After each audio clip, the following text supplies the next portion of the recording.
विद्यार्थी मित्रांनो, spectrum अकॅडमीच्या online प्लॅटफॉर्मवर आपले सहर्ष स्वागत आहे। आज आपण बघणार आहोत 30 डिसेंबर 2022 च्या चालू घडामोडी। चला तर सुरुवात करूया आजच्या पहिल्या घडामोडीला। बांगलादेशातील दुसऱ्या क्रमांकाचे सर्वात मोठे बंदर असलेल्या मोंगला बंदरावर क्षमता वाढवण्याच्या प्रकल्पासाठी सल्लामसलत देण्याचे कंत्राट एका भारतीय कंपनीला मिळाले आहे। बांगलादेशातील दुसऱ्या क्रमांकाचे सर्वात मोठे बंदर असलेल्या मोंगला बंदरावर क्षमता निर्माण प्रकल्पासाठी सल्लामसलत देण्यासाठी एका भारतीय कंपनीने करार केला आहे, ज्यामुळे दक्षिण आशियातील उपप्रादेशिक कनेक्टिव्हिटीला चालना मिळेल। मोंगला बंदर प्राधिकरण आणि EGIS India consulting engineers private limited यांच्या करारावर स्वाक्षरी करण्यात आली। वळूया पुढील घडामोडीकडे। उत्तराखंडच्या मुख्यमंत्र्यांनी चमोलीसाठी SBI फाउंडेशन आणि HESCO च्या प्रकल्पाचा शुभारंभ केला आहे। SBI फाउंडेशन हिमालयन पर्यावरण अभ्यास आणि संवर्धन HESCO च्या सहकार्याने एक प्रकल्प तयार केला आहे, ज्याचा उद्देश चामोली जिल्ह्यातील जोशीमठ ब्लॉक मधील 10 आपत्तीप्रवण गावांमध्ये न्याय आणि आर्थिक आणि पर्यावरणीय विकासाला चालना देणे आहे। फलोत्पादन, इको टुरिझम, जैव शेती, शेती आणि पर्यावरण संरक्षण उपायांसह वैविध्यपूर्ण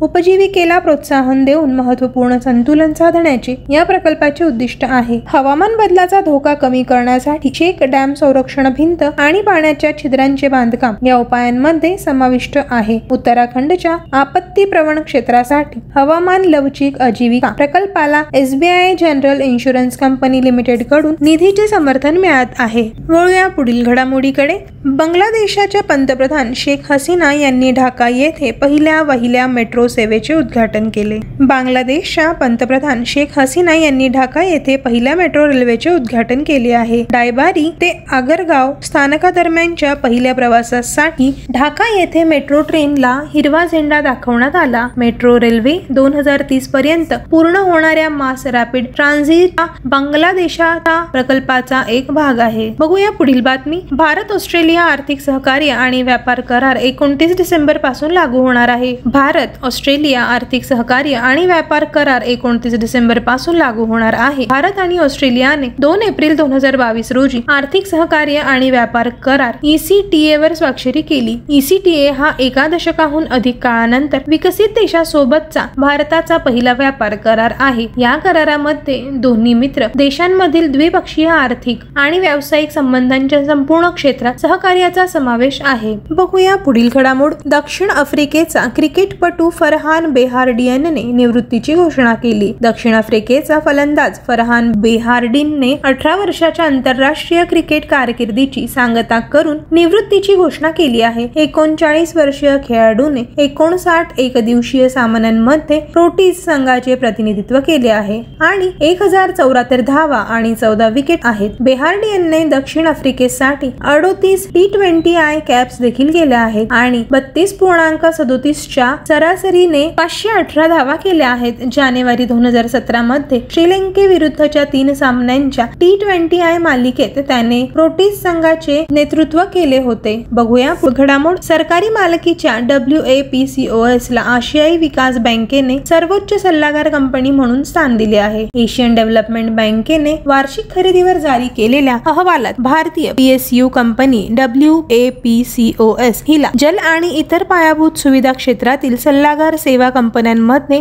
सर्वाधिक मंजूर वित्त पुरवठा रकमेसह अव्वल स्थान दिले आहे। ADB द्वारे जारी केलेल्या सदस्यांच्या तथ्यपत्रक 2022 वरील दुसऱ्या अहवालात WAPCOS ने ADB कर्ज, अनुदान आणि ऊर्जा, वाहतूक आणि पाणी आणि इतर शहरी क्षेत्रातील तांत्रिक सहाय्य प्रकल्पांतर्गत सल्लागार सेवा करारांमध्ये गुंतलेल्या भारतातील शीर्षतील 3 सल्लागारांमध्ये समाविष्ट केले आहे। वळूया पुढील घडामोडीकडे। IISc बंगलोरच्या भागीदारीत IIT मद्रास अभ्यासक्रम BS डेटा सायन्स आणि NPTEL यांना सर्वोत्कृष्ट कार्यक्रम पुरस्कार मिळाले। संस्थेला पुरस्कृत करण्यात आले आहे आणि डेटा सायन्स आणि ऍप्लिकेशन्स मधील BS ला सर्वोत्कृष्ट ऑनलाइन प्रोग्राम श्रेणींमध्ये रौप्य पदक देण्यात आले, तर national programme on technology advance learning NPTEL IITS आणि IISc चा संयुक्त उपक्रम IIT मद्रास द्वारे संचालित आजीवन शिक्षण श्रेणीत सुवर्ण जिंकले आहे। धन्यवाद विद्यार्थी मित्रांनो। स्पेक्ट्रम अकॅडमीच्या ऑनलाइन प्लॅटफॉर्मवर